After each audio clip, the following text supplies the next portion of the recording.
Clancy. Written and narrated by Andrea Dean Van Scoyoc. Helen! Helen! Come look what I bought! The older woman, having been summoned by her dutiful husband, put down her dish rag and walked to the living room, where her husband stood beside a giant wooden dog. At first, she couldn't tell it was wood, and let out a cry. "Wally! What are you doing with that mud in here?" Wally Allings beamed. "Isn't he beautiful?" Helen Allings wasn't impressed. Hands on hips, she glared at her husband of 56 years. "Wherever you got that thing, you take it right back." Wally stood defiantly, his hand on the giant statue's head. "Nope. I bought him from that little antique shop over on Rowan. The owner said he's over 100 years old. He's some sort of bear dog, from what the man said. They used to use him to hunt bears. Supposedly, his original owner had him carved in honor of his favorite hunting dog when he died. He was passed down through the family, and somehow ended up with him at his shop. His name's Clancy." Helen cocked an eyebrow. "The shop owner?" "No, woman. The dog. I'm going to put him by the fireplace." And that was that.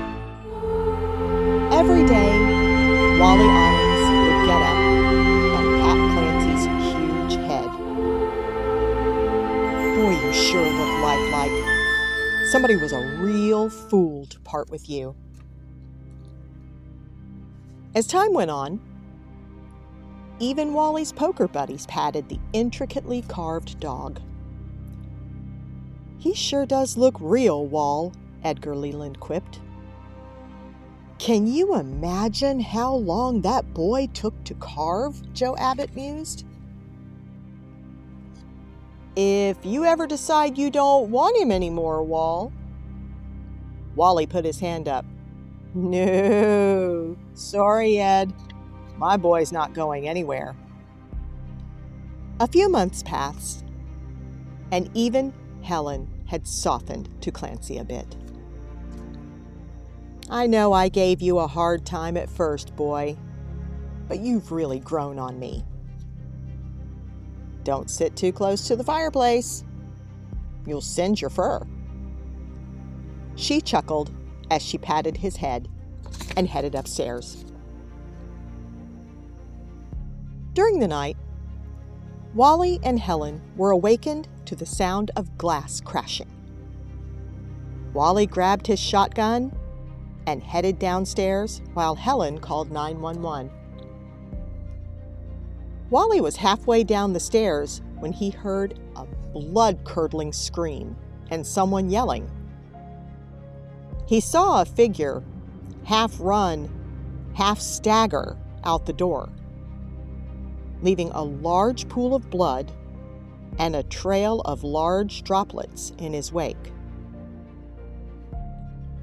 Wally couldn't see anybody really, so he sat down outside on the porch in his rocker and awaited the police. It didn't take long. Within minutes, Sheriff Loman Parkins was pulling in his driveway.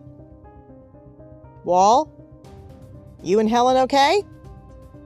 "We're fine, Loman. Guy ran off before I could get a shot off." The burly sheriff shook his head, then chuckled. About that time, Helen Allings appeared beside her husband, handing him a cup of coffee. "Loman? Helen? Glad you and Wall are okay. We got the guy.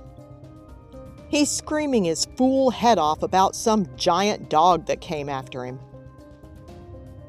The sheriff chuckled again. Be sure to give that dog a steak in the morning, Wall. He tore that guy up. Wally and Helen Allings looked at each other as the color drained from their faces. Sheriff, we don't have a dog.